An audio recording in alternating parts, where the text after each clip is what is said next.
자, 네, 앞으로. 앞쪽으로 좀 더 가서 그럼. 잘 안 들리지. 제가 볼게요.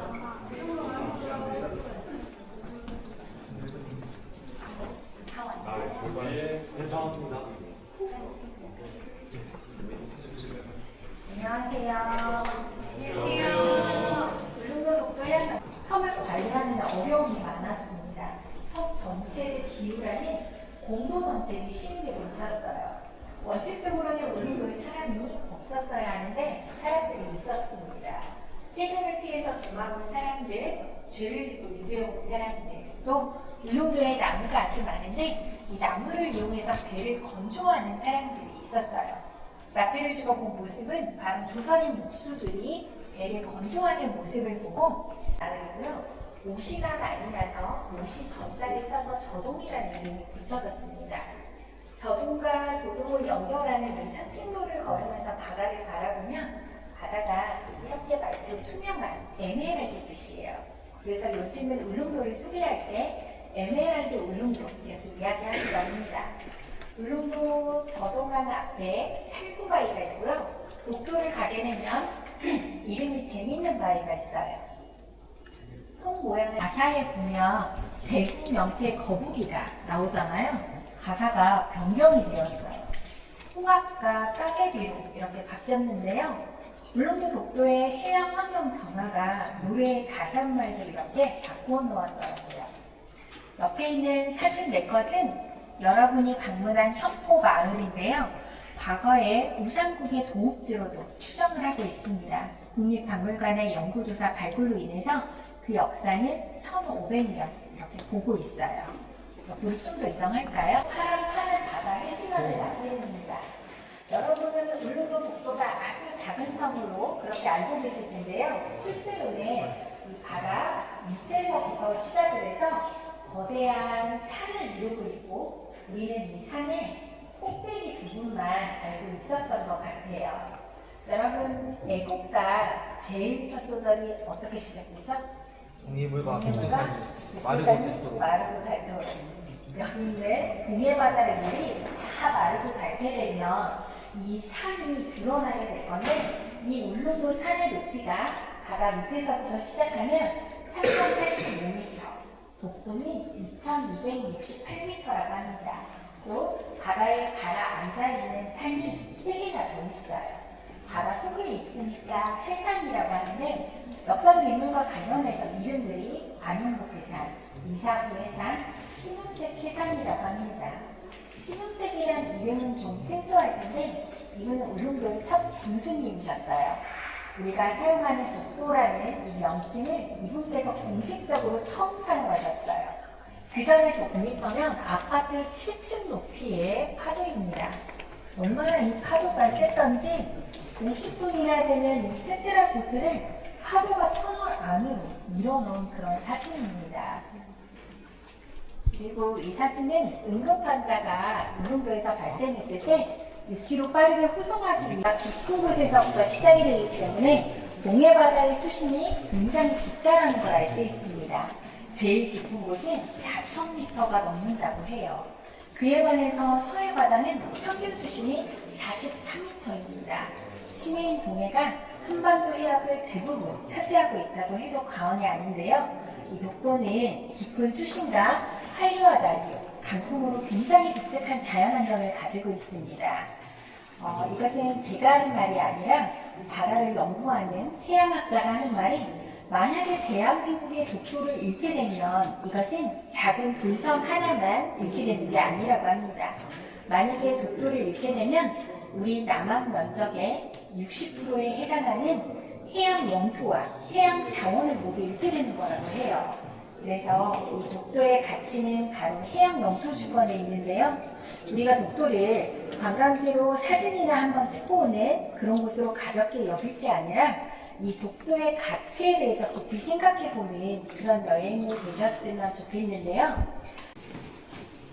자, 모양이 뭐 닮았나요? 한반도. 네, 우리나라 한반도 지형하고 꼭 닮았죠. 그래서 요즘 독도에서 한반도 바위라고 독도의 상징으로 많이 부각이 되고 있어요.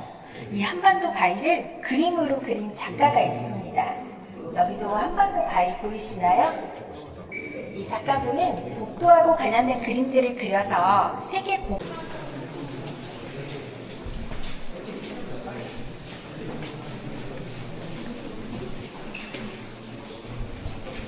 여기서는 해녀 이야기를 좀 해드릴게요. 울릉도에는 울릉도 출신 해녀가 없었습니다. 제주도에 있는 해녀들이 울릉도를 거쳐 독도에 가서 물질을 하게 되었고요. 그 시작은 일제강점기 때 일본인에 고용된 해녀들이었어요. 나중에 해방 후에는 독도에 살았던 최초 주민 최종덕 씨야 독도 우용 수비대의 요청으로 미역 채취 작업을 위해서 제주도에 해녀들이 오게 되었습니다. 많게는 40명까지도 오게 되었는데 그 중에서도 저는 이분을 소개하고 싶어요. 이분의 성함은 김웅자 씨인데요. 이 사진이 1959년 19살 당시의 모습이에요. 이분을 비롯한 많은 해녀들이 물질을 하면서 독도를 지켜냈고요. 미역 채취 작업으로 번 돈을 마을에 기부를 하고 좋은 일을 많이 하셨어요.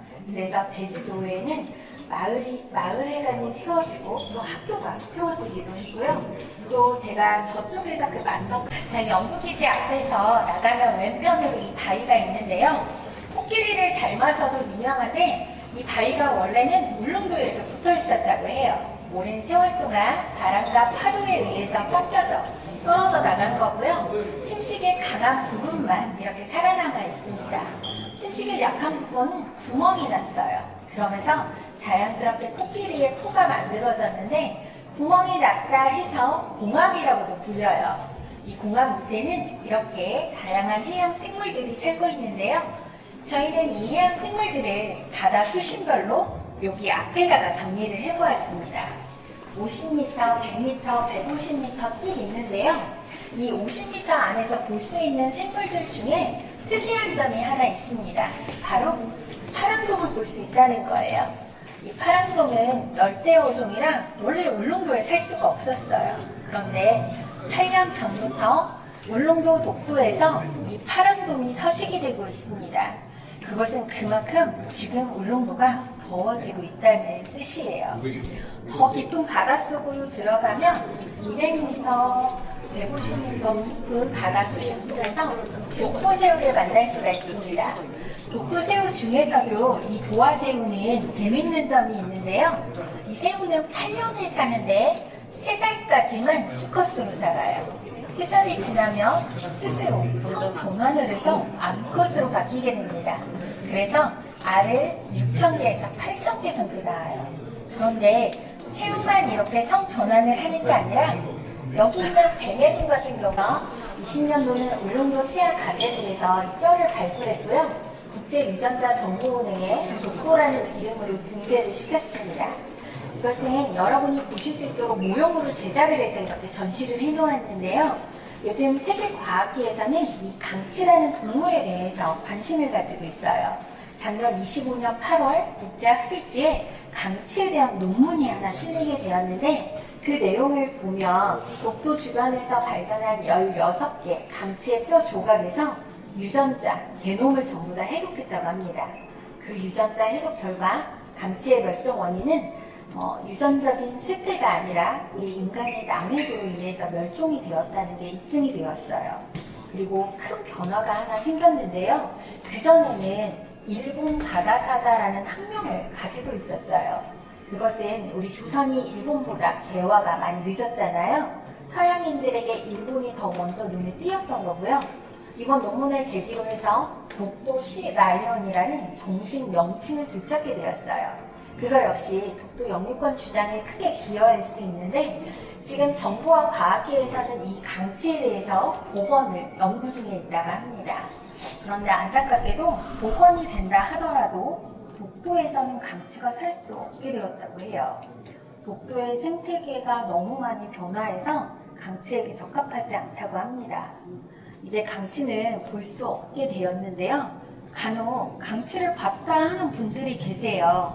아마 이건 뭐야? 안으로 좀 들어갑시다. 더 들어가? 더 들어가?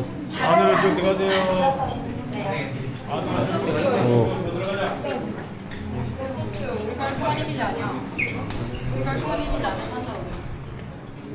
다 들어오세요.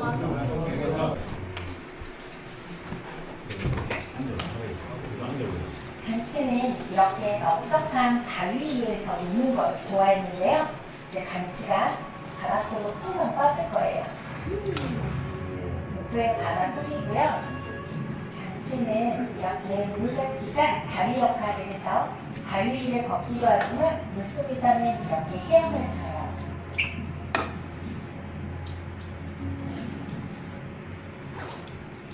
여기 성게 보이시나요? 이 성게가 복도에 있는 해조류를 많이 갉아먹어서 지금 해조류가 많이 없어져서 저희 연구원들은 이 성게를 제거하는 작업도 하고 있습니다. 여기 하얗게 보이는 이 생물을 해송이라고 하는데요. 바닷속에서 소나무 가지처럼 흔들려서 이름을 해송으로 지었어요. 이 해송을 몸에 지니고 있으면 건강해진다는 속설 때문에 해송을 마구 잡아서 도장을 만들고 지팡이를 만드는 데 쓰다가 지금 이 해송이 멸종 위기 상태에 왔습니다. 대왕이라는 해조류가 있고요. 뒤에는 열대어종인 파랑놈이 보여요.